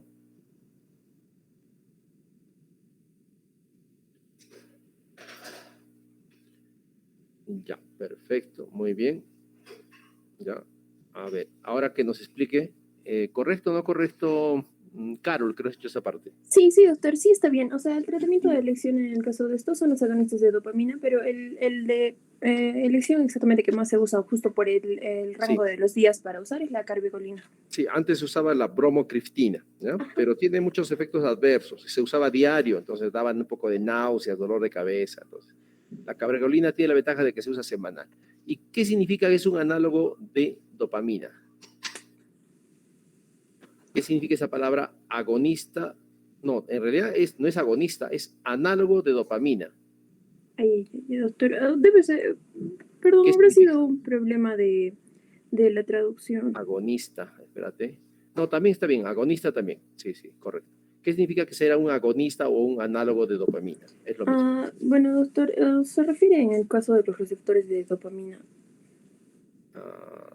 No, Se bueno, refiere, doctor, a que va a actuar como la dopamina para ahí está, eso es la elevar palabra. su función. Sí, todo lo que son análogos quiere decir que Igual, los sí. investigadores han elaborado un químico análogo, que es muy parecido a la dopamina, que tiene el mismo efecto de dopamina. Eso. Y la dopamina, si ustedes recuerdan, era un inhibidor de las células lactotropas. Por tanto, al inhibirlas,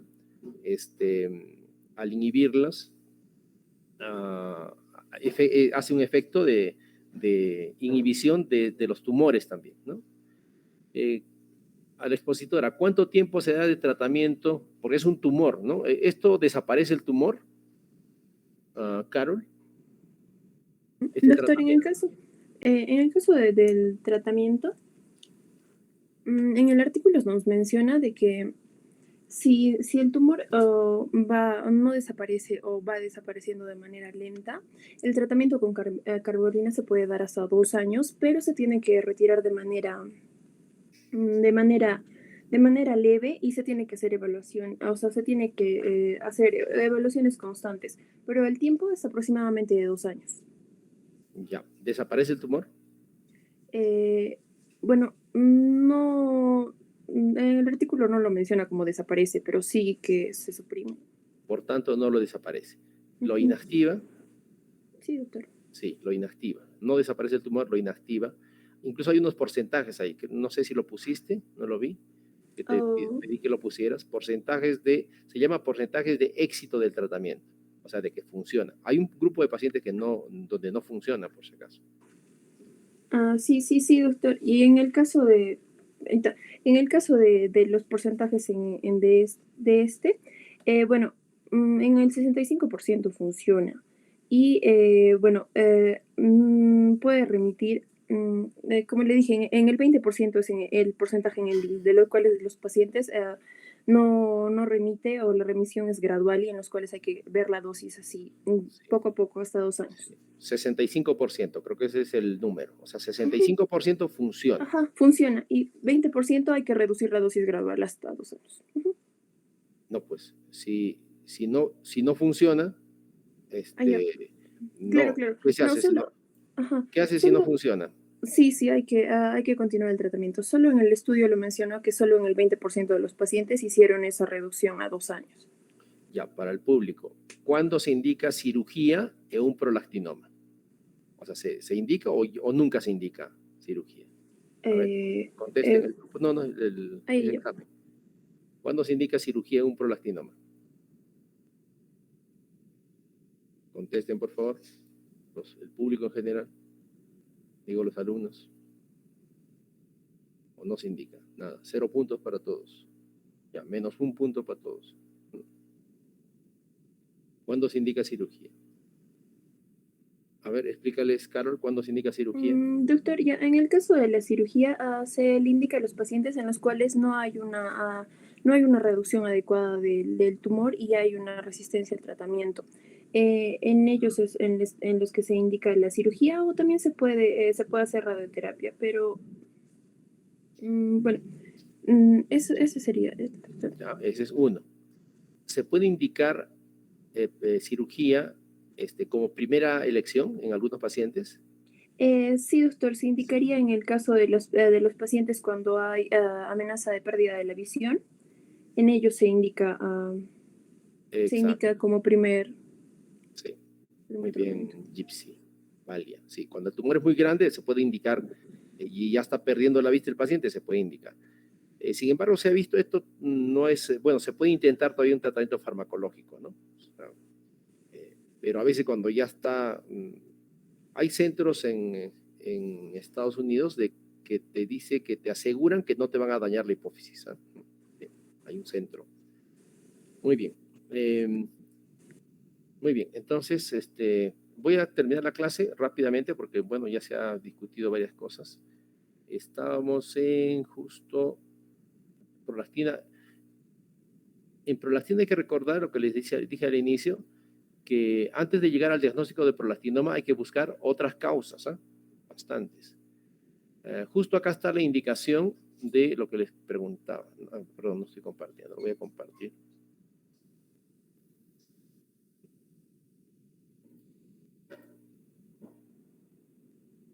Ya. Acá está justo la indicación de terapia, me parece que es la quirúrgica,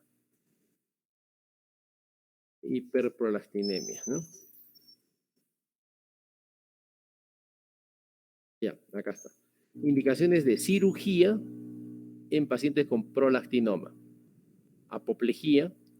La apoplejía es un infarto. Ese tumor se infarta y a veces requiere cirugía de urgencia porque se infarta o hay hemorragia y la hemorragia puede causar compresión del nervio óptico y a veces hay que hacer cirugía incluso de emergencia. Falla de la terapia médica, como ustedes ya lo han dicho. Embarazo también, porque obviamente el medicamento no se puede usar durante el embarazo. Entonces, si el paciente ya desea, digamos, está en una edad, digamos, que ya no puede esperar más, digamos, 40 años, ¿no? Quiere embarazarse, ¿no? Y el tratamiento, como ha dicho, van a ser 2 años, entonces se puede indicar cirugía. Elección personal, dice, no quiero tomar pastillas, ¿no? Entonces se le opera. Síntomas, que el tumor esté inestable, que esté creciendo mucho, ¿no? En el embarazo los tumores, sobre todo los plastinomas, pueden crecer mucho, porque de hecho la actividad de las células lactotropas aumenta en el embarazo, entonces eso puede hacer crecer los tumores durante el embarazo, sobre todo los tumores grandes. ¿Ya? Muy bien, acromegalia,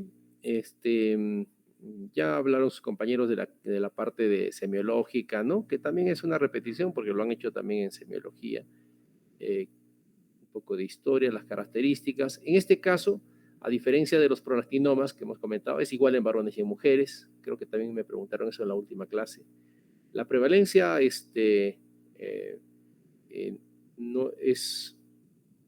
no es muy frecuente, pero sí tenemos, de hecho, en el hospital yo tengo un grupo de por lo menos 20 pacientes con acromegalia.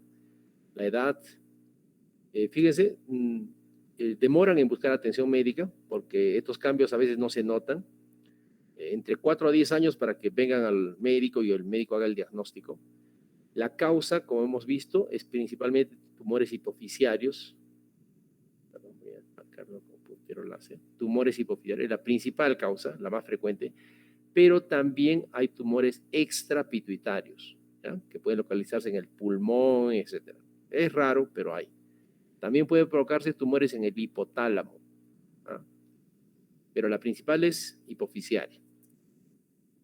La clínica, ya la han dicho, la han comentado, por efecto del tumor mismo, que es alteración de nervios craneales, etc. Las características clínicas pues, de estos pacientes, ¿no? Que están acá, ¿no? Acromegalia se llama justamente porque acro es distal, ¿no? Y megalia es grande, ¿no? Crece principalmente las manos, los pies, la facies, los arcos ciliares, ¿no? Todo esto crece, ¿no? Como ya lo explicó también, la posibilidad de muerte es por problemas principalmente cardiovasculares. Se sabe que fallecen, tienen riesgo de fallecer, por eso se trata esa enfermedad. Cardiovasculares, DSB, problemas respiratorios, apnea de sueño, han dicho, ¿no es cierto? Cáncer. Dentro de los síntomas, creo que los han dicho todos, ¿no? Gigantismo. Gigantismo ocurre si el tumor aparece antes de que cierren los cartílagos de crecimiento. Los cartílagos de crecimiento pueden cierran a los 18 años, y si el tumor está presente antes de los 18 años en el varón o antes de los 15 años en la mujer, entonces causa gigantismo, que es el crecimiento, ¿no? Excesivo de talla, además de las características de prognatismo, mala oclusión dental, artralgias, todo lo que ya han dicho, creo, ¿no? En la piel, cambios de textura grasosa de la piel, exceso de sudoración, pólipos colónicos también lo han dicho, problemas cardiovasculares han dicho, hipertensión, hipertrofia, problemas del sueño, apnea de sueño, visceromegalia en general, la lengua crece, la tiroides crece, el hígado, el riñón, todo crece. Problemas en la menstruación en mujeres, no solo, bueno, en las jóvenes, claro, jóvenes hablando de premenopáusicas, ¿no? Que no son tan jóvenes, pero puede asociarse a la neoplasia endocrina múltiple, que ya se dijo también, puede dar diabetes, es causa de diabetes, como hemos visto en el capítulo de diabetes, ¿no? Altera lípidos, produce cálculos, ¿no? Muy bien. El diagnóstico, ¿ya? Solo para recalcar. También lo dijeron, pero lo pasaron muy rápido, ¿ya? El diagnóstico. Entonces, veo un paciente así, entonces, ¿qué le mido? Primero le mido IGF-1. Hay que recordar que la GH que se produce acá en la hipófisis en realidad no es la verdadera hormona de crecimiento. Ya se quedó con el nombre y nadie lo pudo cambiar. Pero la que hace crecer realmente es la IGF-1 o somatomedina C. ¿Ya? Esa se produce principalmente en el hígado. O sea que hay un eje GH hígado. Y el hígado es el que produce esta hormona. ¿Podría medirle la GH? Sí, pero la GH es, creo que está acá, no sé. No he puesto, perdón. La GH es muy variable en la sangre, o sea que está así, fíjense, así. Todas las hormonas en la hipófisis se secretan pulsátilmente, ¿no? Forma pulsa. Por tanto, puede ser que la coja acá arriba, acá abajo. Entonces, quien es más estable es la IGF-1. Entonces, se mide la IGF-1, la somatomedina. Entonces, si está normal, obviamente, se descarta, ¿no? Uno dice, no, bueno, eres así, pues, ¿qué vas a hacer? ¿No? Ya, no es acromegalia, se descarta. Si está elevada, ya tenemos el diagnóstico. Se puede confirmar con esta pruebita que se llama la prueba de supresión de GH. ¿Cómo suprimo la GH? Le doy una carga de glucosa, ¿no? Le doy glucosa. Hay que recordar en fisiología que la GH tiene acción sobre la glucosa, eleva la glucosa. ¿No? Es una hormona reguladora de la glucosa. O sea, cuando está baja la glucosa, la GH se eleva, ¿no? Por tanto, ¿qué hacemos acá? Le damos un montón de glucosa, entonces vamos a provocar un efecto contrario. Deberíamos bajar. O sea, la elevación de glucosa disminuye la GH, ¿no? Normalmente. Pero este paciente, si tiene acromegalia, le damos glucosa y la GH no disminuye.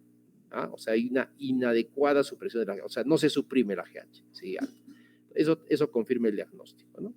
Esta prueba se hacía antes, esta era la primera prueba, pero ahora que ha aparecido la IGF-1, esta es la prueba más importante, ¿no? ¿Se puede hacer esta? Sí, se podría hacer, pero esta es la prueba más importante. Si tengo esta IGF-1 elevada, más las características clínicas, Ya me voy a imágenes. Acá está clínica, ¿no? Puedo medir la GH, le doy una carga de 75 gramos de glucosa, ¿no? Y la GH debería salir más de 1, ¿no? Porque debe elevarse. No, perdón, debe disminuir. Si sale más de 1, es acromegalia. Después me voy a imágenes, pues, ¿no? Como hemos dicho, la principal causa está en la hipófisis, entonces me voy a la hipófisis, pues, ¿no? Y le hago una resonancia de preferencia de hipófisis. Y si me sale el tumor, ya está completo el diagnóstico, ¿ya? Me voy a tratamiento. Ahorita discutimos tratamiento. Si no hay tumor, puede ser que sea una zona hiperplásica que todavía no ha formado un tumor propiamente, ¿no? Pero también puede ser extrapituitario. Por tanto, me voy principalmente al pulmón, ¿no? Y al abdomen. Y me voy al hipotálamo. No va a ser que esté en otro lugar el tumor. Tumores generalmente son grandes. Acá está el tumor, fíjense. Acá se ve el tejido hipofisiario retraído, el tallo, ¿no? Está lateralizado a un costado y denota claramente que acá está el tumor, ¿no? Entonces, tengo un paciente con acromegalia, con las características clínicas, la bioquímica, ¿no? Y esto ya está completo el diagnóstico, ¿no? Le digo al paciente que hay que tratarlo. El objetivo del tratamiento es proteger el quiasma óptico, eso es lo más importante, aparte de porque el paciente puede quedar ciego. Acá, por ejemplo, ya el quiasma, bueno, felizmente acá está lejos, ¿no? Está lejos, pero estos tumores tienen tendencia a crecer rápidamente. Bueno, lentamente, perdón, pero crecen y crecen mucho, ¿no? Y puede dañar el quiasma. Entonces, el primer objetivo del tratamiento es proteger el quiasma óptico. Obviamente, disminuir los síntomas, porque todos los síntomas que hemos dicho, ¿no? Le molestan al paciente, y disminuir la muerte y la morbilidad de estos pacientes, ¿no? Y tratar de preservar la función pituitaria, ¿no? Hay que tratar de preservarla, ¿no? La primera elección, bueno, y eso se denota en disminuir los valores. El tratamiento de elección en la acromegalia, a diferencia de los prolactinomas, porque hemos dicho de prolactinomas de elección es médico, ¿no? El tratamiento de elección es quirúrgico. Esa cirugía que han descrito sus compañeras, que han debido poner esta lámina, se llama la cirugía, y han usado un término también un poco difícil, adenectomía, y el otro era adrenelectomía, ¿no? No se confundan. Mejor digan una cirugía, una hipofisectomía o adenectomía viene del adenoma, pues, ¿no? Adenectomía, sacar el tumor. Lo hacen por vía transesfenoidal. Cuando vimos la parte de anatomía, de la ubicación de la hipófisis, dijimos que debajito está el seno esfenoidal, ¿no? Y debajo del seno esfenoidal, adelante están los senos nasales. Antes se utilizaba la boca, por acá arriba, ¿no? Ahora se utiliza, porque obviamente la boca es más grande que la nariz, pero ahora los equipos permiten utilizar la nariz, ¿no? Se ingresa, es microcirugía, se rompe este tabique, se rompen algunos tabiques de la nariz, obviamente, se rompe el tabique del esfenoides, ya se llega a la seno esfenoidal y de ahí se rompe la base de la silla turca y ya estás en el tumor, ¿no? Lo malo que esto es bien difícil distinguir a veces el tumor del no tumor. ¿Por qué la elección es principalmente quirúrgica? Porque estos tumores tienen gran tendencia a recidivar y crecer, ¿no? Y además porque el tratamiento médico no tiene una eficacia del 100%. Efectos adversos de la cirugía, ¿no? Miren, bueno, puede haber meningitis porque se rompe, pues hace contacto con las meninges, ¿no?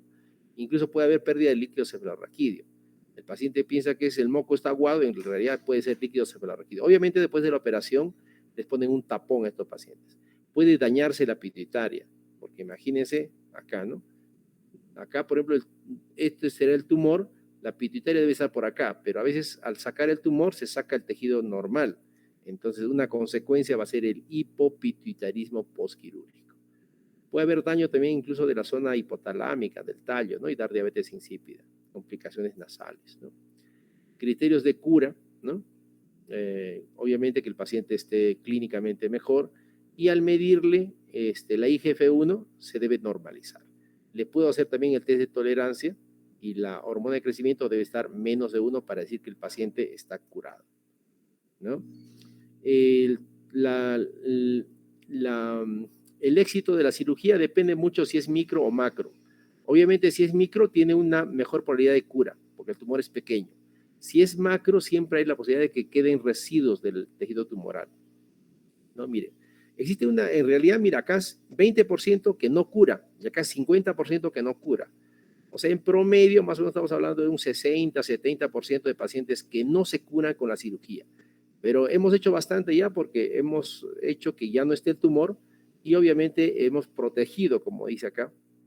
Lo principal es proteger el quiasma óptico. Entonces ya hemos cumplido esto en el tratamiento. Obviamente si queda tejido tumoral van a persistir los síntomas, ¿no? Entonces en más de la mitad de los pacientes requerimos tratamiento, ¿no? Médico. O sea, se da quirúrgico, pero en casi todos, yo diría hasta 70-80% en la práctica, ¿no? En nuestra práctica, requerimos tratamiento médico. ¿Qué damos? ¿Qué darían?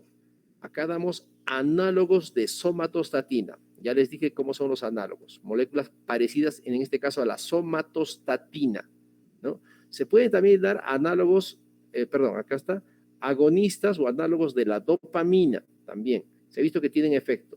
Pero ahora se han creado estos análogos de la somatostatina que son mucho más efectivos.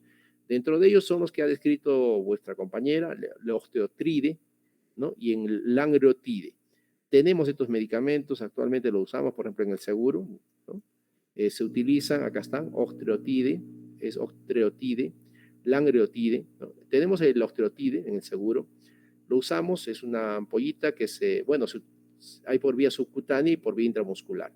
La vía subcutánea se debe utilizar cada 8 a 12 horas, entonces es muy molestoso para el paciente todos los días. Se ha creado una presentación LAR, o sea que de depósito. Usamos actualmente el osteotride de 20, una inyección mensual al paciente, ¿no? 20 miligramos. Como decía su compañera en el cuadro, se usa 10, 20 o 30 miligramos por mes. Estos agonistas de dopamina también se ha visto efecto, porque muchos de los tumores de acromegalia segregan también prolactina, son mixtos. O sea, son productores de prolactina y de GH. Entonces, en ellos generalmente funciona la cabergolina, se podría usar. Pero la primera elección es análogos de somatostatina. Y si no funciona, usamos pegvisomat, que como su compañera ha dicho también, lo que hace es bloquear el receptor de GH, lo bloquea, ¿no? De tal forma que el exceso de GH que hay ya no funciona. Ese es el mecanismo de acción del pegvisomat. Acá está la comparación, son bastante exitosos, el osteotride sobre todo, hasta 80% de éxito.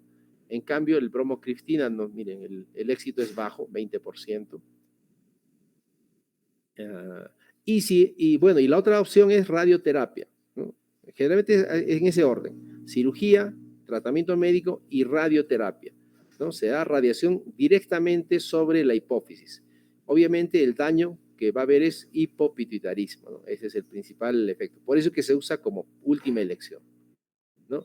Y el otro problema es que el efecto de la radioterapia ocurre generalmente a partir del 2 años de que le he dado la radioterapia, o sea, no es inmediato, ¿no? Mientras tanto, voy usando, pues, el tratamiento con análogos, ¿no? Hay formas, acelerador lineal, el gamma knife, ¿no? Esta es la radioterapia, el éxito. Cushing, ¿no? Cushing. Vamos a recordar solamente, perdonen la extensión, pero sus compañeras son las que se han extendido, ¿ya? Yo estoy veloz, como ven, ¿no? El Cushing ya lo explicaron también, exposición excesiva a glucocorticoides. El tumor está en la hipófisis, ¿no es cierto? Pero el exceso de ACTH no da clínica. El exceso de ACTH lo que da es estimular a la glándula adrenal. Por eso que el Cushing es, como ha explicado su compañera también, un hipercortisolismo, ¿no? Provocado por, en este caso, un tumor en la hipófisis que secreta ACTH. La ACTH a su vez estimula la adrenal y produce exceso de cortisol. Este cortisol es el que da el exceso, ¿no? También hay ectópicos, por si acaso, ¿no? O sea, tumores que no están en la pituitaria, están a veces en el pulmón, en la próstata, yo he visto casos, ¿no? En cáncer de próstata, bueno, que daba Cushing, ¿no? Y así, generalmente son casos clínicos, ¿no? Es raro, pero hay tumores ectópicos de Cushing.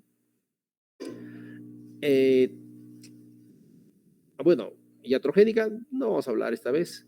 Esta es la frecuencia, o sea, lo más frecuente es tumores, estos de acá arriba son tumores hipofisiarios o corticotropina dependientes, o podemos llamarle ACTH dependientes, ¿no? O sea, hay exceso de ACTH.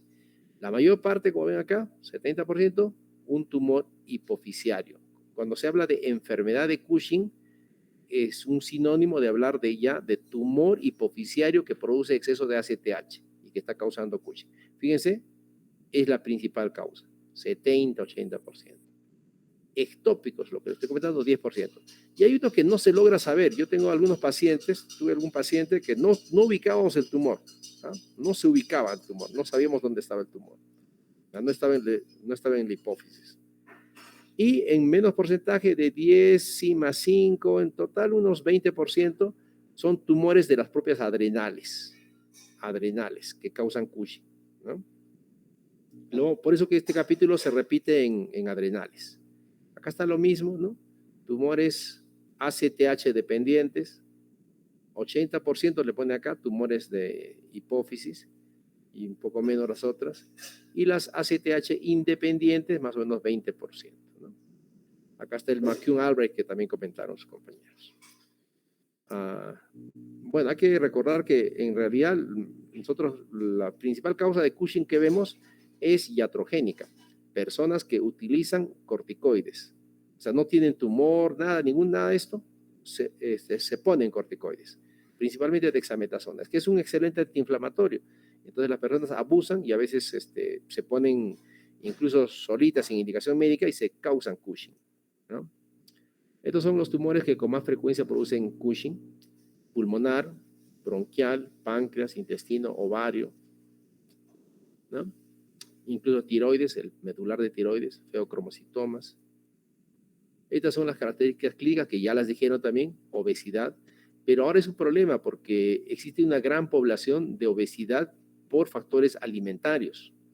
Antes no había, o sea, antes obeso que había extremo, o decíamos, puede ser Cushing. Ahora obeso que vemos, ¿no? Generalmente es por problemas de alimentación, por exceso de alimentación, ¿no? Tanto así que yo vi una paciente una vez y me dice, doctor,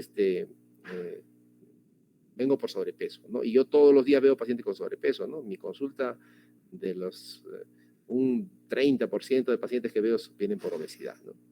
Entonces, yo casi digo, no, casi siempre, pues, porque comen más, porque tienen una mala alimentación, ¿no? Entonces yo trabajo bastante en la alimentación, pero este paciente me dijo, doctor, creo que tengo Cushing. ¿Cómo que creo que tengo Cushing? Le dije. Me dijo, sí, porque me he hecho un cortisol y he salido alto, ¿no? Entonces miré bien y no tenía las fases que se describen, ¿eh? Pero sí le hice las pruebas y sí tenía Cushing realmente, ¿no? Se operó y ahora se curó de la obesidad. Pero, como le digo, es difícil hacer la distinción actualmente, ¿no? Porque hay mucho paciente con obesidad por causas alimentarias, ¿no? Es por eso que hay que fijarse en las otras características, ¿no? Plétora facial, la fases en luna llena, alteraciones menstruales, hirsutismo, porque hay que recordar que la ACTH estimula no solamente la producción de cortisol, sino los andrógenos que están en las suprarrenales. Da trastornos neuropsicológicos, psicosis, incluso dijo la expositora, ¿no? Psicosis, sí, exacto, da psicosis.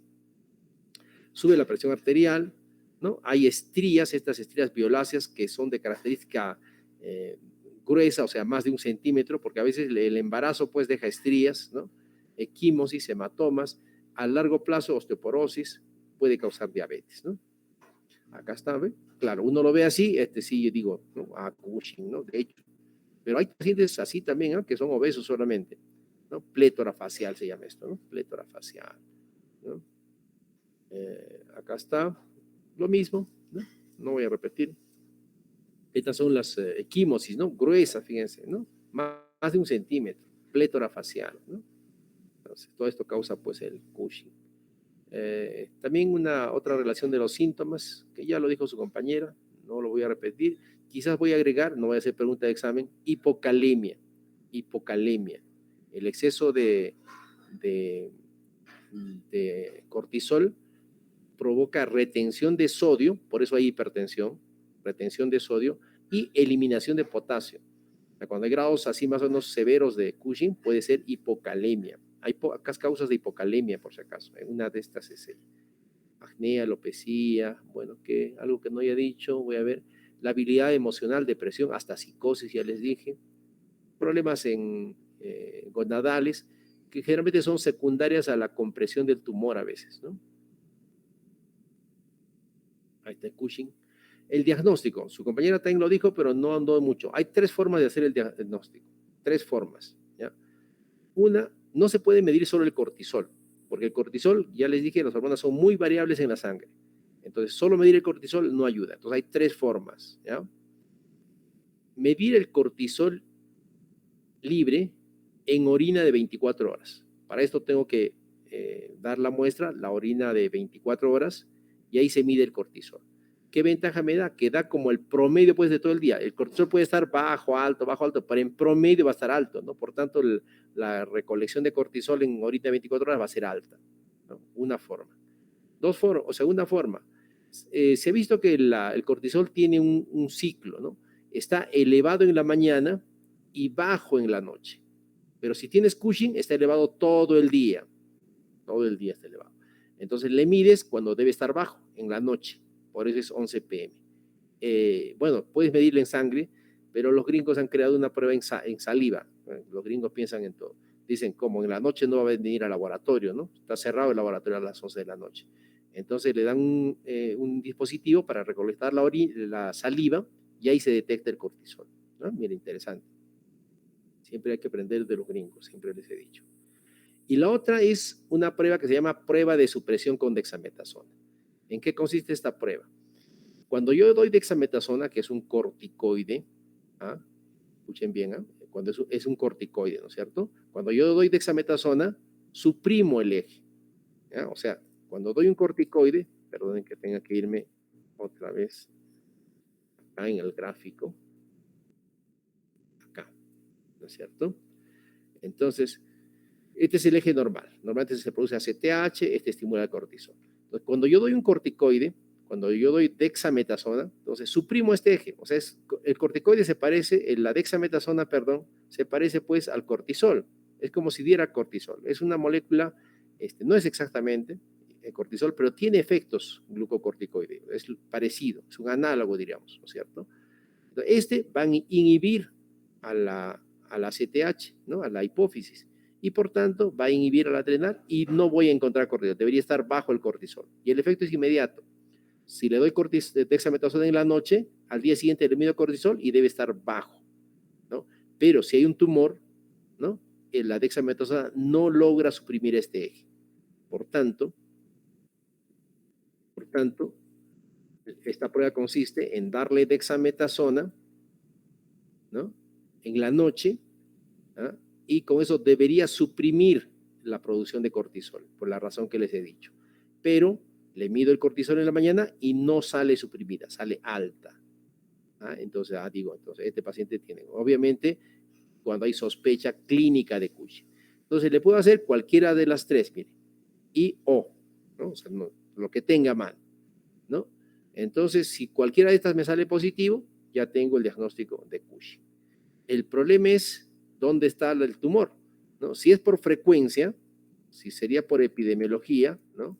Yo diría, el tumor debe estar, ¿dónde es más frecuente? 80% en la hipófisis, 20% en la adrenal. Entonces me iría a la hipófisis, ¿no? Pero tengo formas para no estar haciendo gastar al paciente, tengo otras formas para saber, ¿no? Estos son, a veces puede dar falsos positivos, estados de estrés, obesidad grave, ovarios poliquísticos, algunos fármacos pueden dar, perdón, se está agotando mi batería, dice. Perdón, por favor, ya.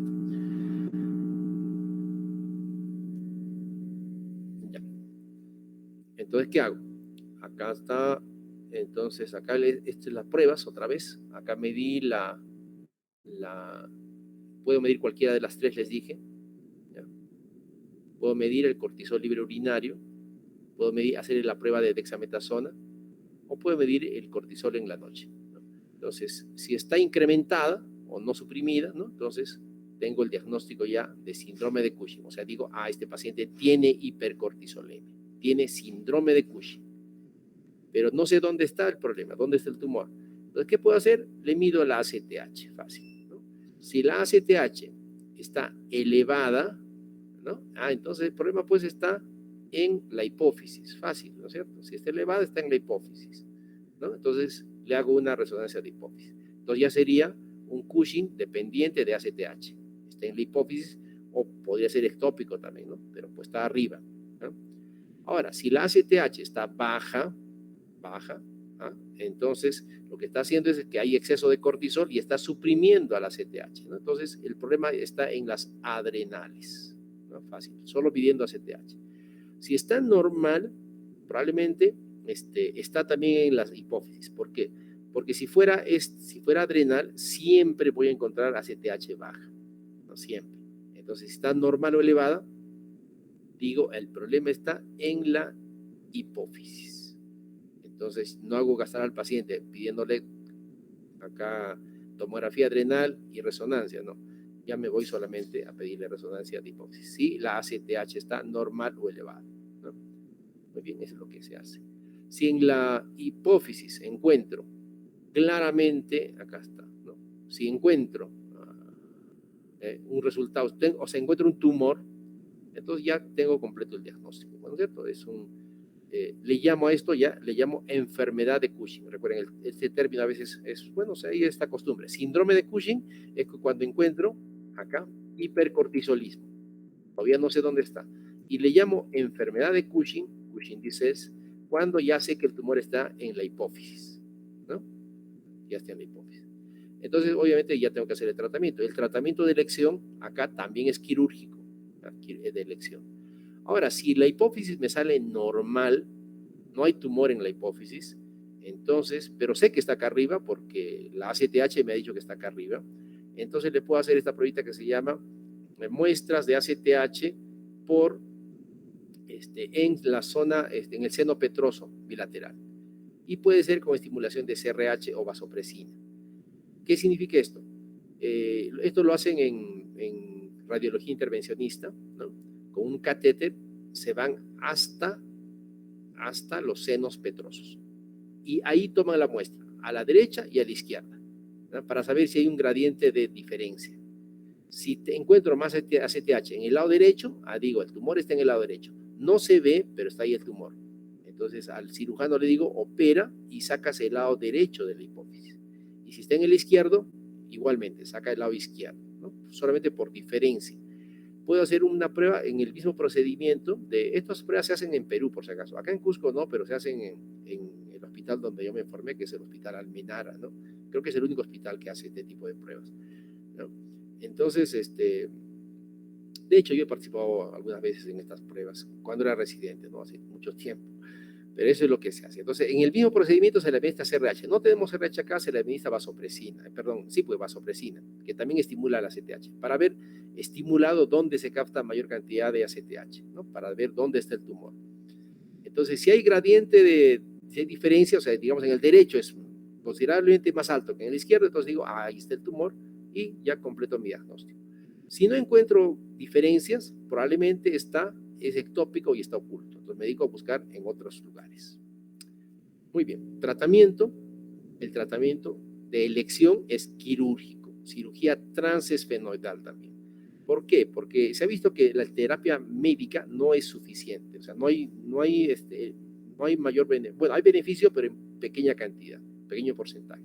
Por eso es que se recomienda quirúrgico. Entonces, nos vamos donde los neurocirujanos para que lo operen, ¿no? El tratamiento médico ya se ha mencionado, ¿no? Damos algunos medicamentos como ketoconazol, ¿no?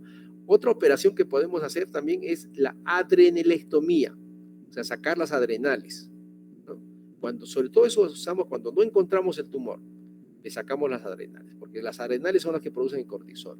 Solo que obviamente como efecto adverso hay que sacarle primero las dos adrenales y como efecto adverso vamos a causarle una insuficiencia adrenal al paciente.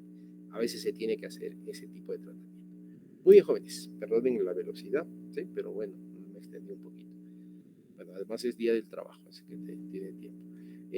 ¿Tienen, no sé, alguna pregunta, comentario? ¿Se han dormido? ¿Cómo es de su vida? Muy bien, jóvenes. Entonces, a ver si hay alguna pregunta. Acá, si la terapia no funciona, ¿y hasta cuándo? Reducción inadecuada de tumor, resistencia al tratamiento. 8:30. Contraindicaciones para la extirpación del tumor en la acromegalia. Contraindicaciones para la extirpación del tumor. Claro, podría ser contraindicaciones quirúrgicas, que el paciente por algún motivo no se puede operar, ¿no? Que digamos su cardiólogo diga, no, el paciente tiene alto riesgo quirúrgico, no se puede operar. Entonces, ¿no? Obviamente ese paciente habría que darle tratamiento médico, ¿no? Otra contraindicación relativa que yo lo uso es en pacientes jóvenes. A ver, un paciente joven que tiene un tumor, ¿verdad? Pero que no está afectando el quiasma, o sea, es un tumor pequeño, es acromegalia, ¿verdad? Pero es joven, o varón o mujer, pues si lo operan va a tener el riesgo de perder las células gonadotropas y no tiene hijos el paciente ni la paciente. Entonces puede perder las células gonadotropas en la cirugía, ¿no? Hay esa posibilidad. Y tengo que explicarle al paciente que podría tener infertilidad, ¿no? A partir de esto. Y una infertilidad bien difícil porque no se podría tratar. Si no hay FSH, LH, el ovario no funciona. Entonces, de hecho, tengo pacientes así, que actualmente yo los trato con tratamiento médico solamente, hasta que pues tengan por lo menos 1 o 2 hijos, o guarden sus óvulos, o guarden sus esperma, ¿no? Yo tengo, de hecho, pacientes así. Es una contraindicación relativa, pero me aseguro de que el tumor no sea muy grande, ¿no? Que no esté afectando el quiasma óptico. Entonces, yo le hago seguimiento hasta que, bueno, lo curioso es que este paciente hasta ahora nada no funciona, pues no, hasta ahora bueno, pero es una contraindicación relativa, ¿no? El paciente, pues, cuidando su fertilidad, cuidar la fertilidad sería, ¿no? Y mientras no haya compromiso del quiasma, yo lo tengo en tratamiento médico. El tratamiento médico es bien costoso, ¿no? Muchas gracias por el trabajador. Pseudo Cushing. Al pseudo Cushing son pacientes que incluso tienen algunas características clínicas de Cushing.